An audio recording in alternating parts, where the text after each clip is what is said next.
नमस्कार साथियों, आप सभी का स्वागत है हमारे YouTube channel Birsa classes online में। आज साथियों 20 जुलाई 2020 और आज के मोस्ट करंट अफेयर प्रश्नों को इस वीडियो के माध्यम से डिस्कस करेंगे। तो लीजिए साथियों, शुरुआत करते हैं आज के पहले प्रश्न की। तो किस राज्य में हल्दी अनुसंधान संस्थान की स्थापना की जाएगी? पहला प्रश्न है असम, अरुणाचल प्रदेश, तमिलनाडु और मणिपुर। तो तमिलनाडु राज्य में हल्दी अनुसंधान संस्थान की स्थापना की जाएगी।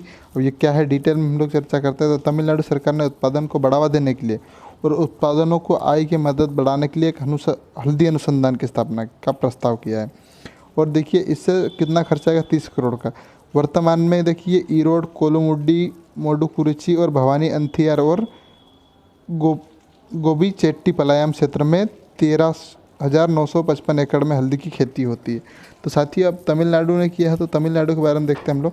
तो तमिलनाडु की राजधानी क्या है? चेन्नई के पलानीस्वामी यहाँ के मुख्यमंत्री है और बनवारी लाल पुरोहित सर यहाँ के राज्यपाल है। यहाँ पर विधानसभा सीटें 235 है, राज्यसभा की 18 सीटें और लोकसभा की 39 सीटें। इतनी जानकारी हो गई साथियों। अब मानचित्र में हम लोग देखते हैं। तो देखिए हमारा मध्य प्रदेश यहाँ से हम लोगों को तमिलनाडु जाने के लिए महाराष्ट्र, कर्नाटक और तमिलनाडु प्रवेश कर देंगे।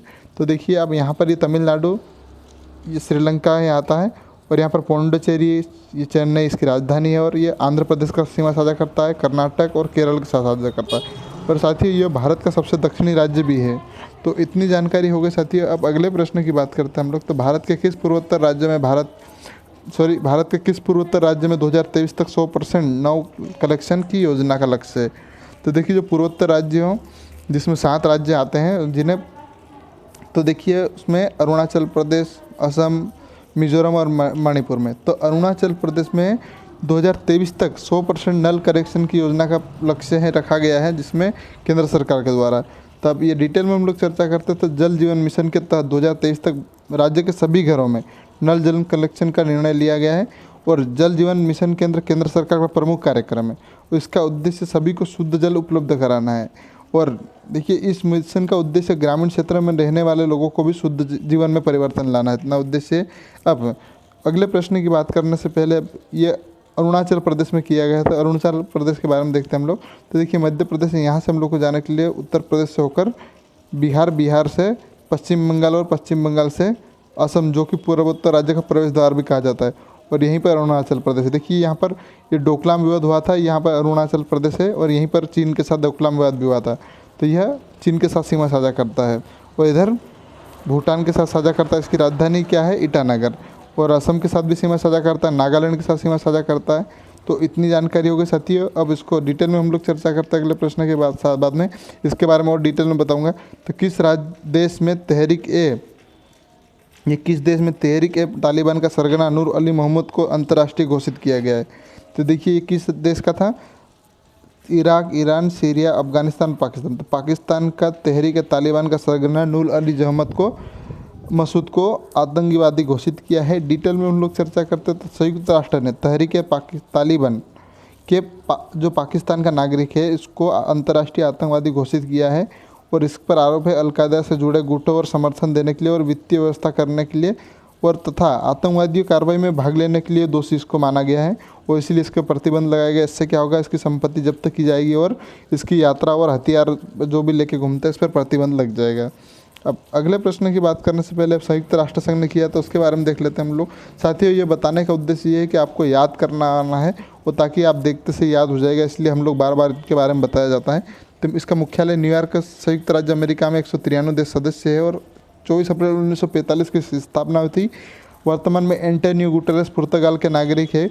देखिए 6 आधिकारिक भाषा इसकी: अरबी, चीनी, अंग्रेजी, फ्रांसीसी, रूसी और स्पेनी। और ये अटल बिहारी वाजपेयी ने 1977 में हिंदी में भाषण दिया था। तो इतनी जानकारी हो गई। आप चाहो तो इसका स्क्रीनशॉट भी ले सकते हैं। यह अगले प्रश्न की बात करते हैं हम लोग। तो भारत के किन राज्यों में राजधानियों को रेलवे नेटवर्क से जोड़ने का लक्ष्य रखा गया? उत्तरी राज्य, दक्षिणी राज्य, पूर्वोत्तर राज्य और पश्चिमी राज्य। तो पूर्वोत्तर राज्यों की जो राजधानियाँ हैं उनको रेलवे से नेटवर्क को जोड़ने का लक्ष्य है। अब डिटेल में हम लोग चर्चा करते हैं क्या है। तो रेलवे बोर्ड के अध्यक्ष कौन है? BK यादव के अनुसार पूर्वोत्तर राज्यों की सभी राजधानियों को 2023 तक रेलवे नेटवर्क से जोड़ने का काम किया जाएगा। और वर्तमान में क्या, मणिपुर, नागालैंड, मेघालय की राजधानी को जोड़ने का काम जारी है। पूर्वोत्तर राज्यों को 7 सिस्टर के नाम से जाना जाता है, जो निम्न राज्य शामिल है। इसमें कौन कौन से? अरुणाचल प्रदेश, असम, मेघालय, नागालैंड, मणिपुर और मिजोरम और त्रिपुरा है। तो इतनी जानकारी हो गई। अब इन राज्यों के बारे में देखते हैं हम लोग। तो देखिए अरुणाचल प्रदेश पूर्वोत्तर राज्य की राजधानी, 7 राज्य हैं। देखिए यहाँ पर अरुणाचल प्रदेश है, तो यहाँ देख सकते हैं आप, इसकी राजधानी ईटानगर है। असम ये जो कि पूर्वोत्तर राज्य का प्रवेश द्वार भी कहा जाता है, इसकी राजधानी दिसपुर है। मेघालय देखिए, इसको याद करने का तरीका है कि इसको असम को आसमान मानिए और आसमान के नीचे मेघ रहते, तो इसका मतलब मेघालय नीचे है इसके। और ये इसके भी नीचे पाकिस्तान, ये बांग्लादेश सॉरी। और इसके बाद नागालैंड है। देखिए अरुणाचल प्रदेश के जस्ट नीचे और असम के नीचे है, क्या कौन सा है, नागालैंड। और मणिपुर है इसके नागालैंड के जस्ट नीचे, जिसकी राजधानी क्या है, इम्फाल है। और इसके नीचे है मिजोरम, ये देखिए आप यहाँ से, इसकी राजधानी आइजोल है। और इसके साथ में ये बांग्लादेश और त्रिपुरा है, जो बांग्लादेश, असम और मिजोरम के साथ सीमा साझा करता। तो साथियों इतनी जानकारी हो गई, तो धन्यवाद।